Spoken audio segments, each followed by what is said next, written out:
Olá, alunos, boa tarde. Vamos continuar nossas aulas de História e dessa feita a gente vai agora para a página 8 do nosso livro e hoje nós vamos focar aí sobre Babilônia.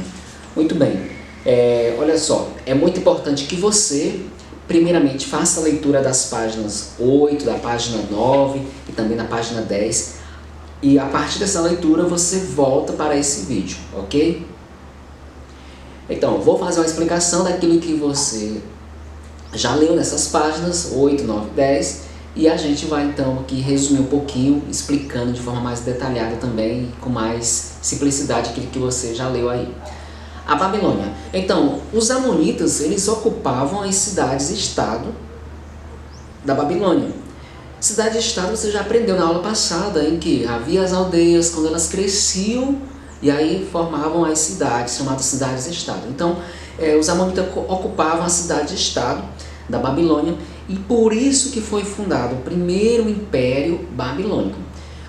O governo de Hammurabi, vocês podem ver aí, tem várias informações sobre esse governo, inclusive a lei dele, foi o governo que mais se destacou. Por quê? Hammurabi, ele governou de uma maneira esplêndida, porque ele fez muitas construções e, inclusive, construção de reservatórios de água, que era de extrema importância para aqueles povos, e também canais de irrigação, que era de grande utilidade para a agricultura, especialmente na sobrevivência daquela gente.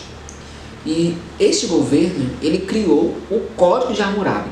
Vocês podem ver aí no quadrinho ao lado, que vai especificar mais um pouquinho sobre esse código. Ele estabelecia várias regras para a família, regras para a vida de trabalho, e também havia lá as consequências para aquelas pessoas que viessem cometer crimes e praticar violências. Depois, com a morte de Hammurabi, que aconteceu? O império então vem a declinar. Agora vamos para o outro tópico que eu acredito que você já leu aí, o Império Assírio, que era bem conhecido e famoso pelo seu grande poder militar. Olha só o que a gente encontra aí. Enquanto o Império Babilônico caía, o Império Assírio ele só prosperava cada vez mais. Ele tinha algo que chamava bastante atenção dos seus inimigos, porque o Império Assírio eles tinham uma grande quantidade de carros e cavaleiros. E isto era muito bom, porque eram os instrumentos mais utilizados ali para as guerras, as revoltas, então facilitava demais para eles. E aí eles tinham muitos flecheiros e arqueiros que eles colocavam às frentes, para justamente defendê-los.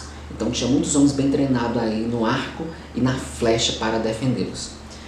Mas a fama militar aqui do Império Assírio era justamente a maneira deles lidar com os inimigos. Ou seja, eles não tinham pena, eles não tinham dó dos seus inimigos. Então, os inimigos temiam quando eram pegos pelos assírios, porque eles não tinham piedade. Então, isso ficou muito famoso ali na região. Já no final do século 8 a.C., os assírios, então, acabam aí sofrendo algumas invasões, porque como eles tinham conquistado muitas terras, eles não tinham mais condição de supervisionar e cuidar de toda essa propriedade. Então começou a haver várias invasões das suas propriedades, inclusive pelos novos babilônicos, que eram os caldeus. Agora para a página 9, você vai para a página 9 e você vai encontrar o seguinte tópico: o povo caldeu e o novo império babilônico. O novo império. Os semitas foi quem deu origem aos caldeus, foi quem deram origem aos caldeus que viviam na Caldeia. E isso já era lá no sul da Mesopotâmia. Enquanto a Assíria era no norte da Mesopotâmia, a Caldeia ficava no sul da Mesopotâmia. E foram os caldeus que libertaram os babilônios, a gente pode ver aí, do domínio dos assírios. E aí renasce o novo Império Babilônico. através dos caldeus, agora no comando. Surge então um rei, fez um bom governo para eles lá, que era chamado Nabucodonosor. Ele comandou a reconstrução e também o embelezamento de toda a Babilônia. Por que isso? Porque como tinha acontecido muitas guerras e revoltas, então a Babilônia tinha ficado devastada, destruída, né, com muitas ruínas. Então, quando chega o rei Nabucodonosor, ele manda reconstruir tudo e embelezar, né, inclusive com jardins suspensos, né, nos palácios. Então, ele reconstrói tanto palácios como também templos. E tinha um templo muito famoso que chamava Ziggurat, e esse templo ele tinha 100 metros de altura. Então, eram de construções bem bonitas mesmo, né, que acabavam mostrando o poder deles através dessas obras.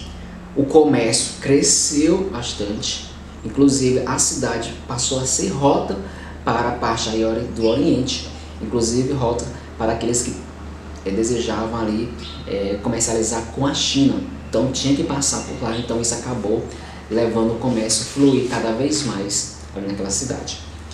Eles invadiram depois Jerusalém, né? Então invadiram e levaram as pessoas presas para a Babilônia justamente para servi-los.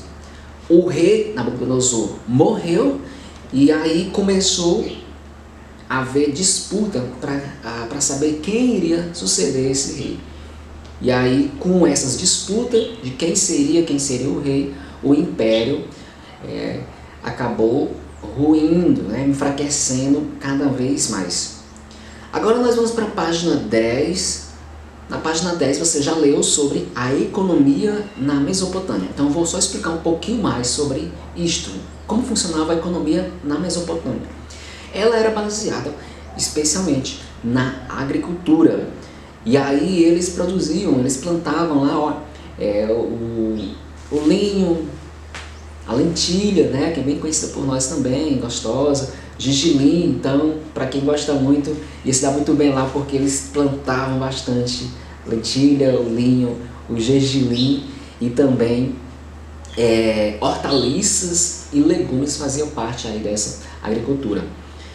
Tinha os rios Tigre e Eufrates, que serviam ali, abasteciam eles, e isso ajudava bastante na agricultura, né? E também para a criação de animais. Sobre a criação de animais, eles criavam as ovelhas, que forneciam o lã. Eles criavam também cabras e vacas, que forneciam leite e também derivados, né, o couro, enfim. Havia também a criação de mulas e bois, que serviam para o transporte, mas também para o arado. Hoje em dia a gente não vê mais isso, porque a gente tem maquinários bem, né, modernos, tratores, que fazem serviço de arado na terra para a plantação. Mas naquele tempo eram esses animais que faziam o arado na terra para prepará-la para o plantio. Então eles também negociavam madeiras, negociavam metais preciosos com diversos povos. Então isso levavam eles a ter uma boa economia. Ok? Então esse é o nosso assunto aí da página 8, da página 9, da página 10. Espero que você tenha compreendido. Se não, entre em contato comigo que eu vou poder esclarecer isso para você. Mas não esqueça, tem um exercício aí abaixo que você vai responder. Você vai analisar um mapa e você então vai descrever os produtos e a origem, de onde vinha aqueles produtos. Escreva lá o produto e a origem, tá bom? Então é só essa questão que você vai responder aí. Você tira uma foto e envia para o professor.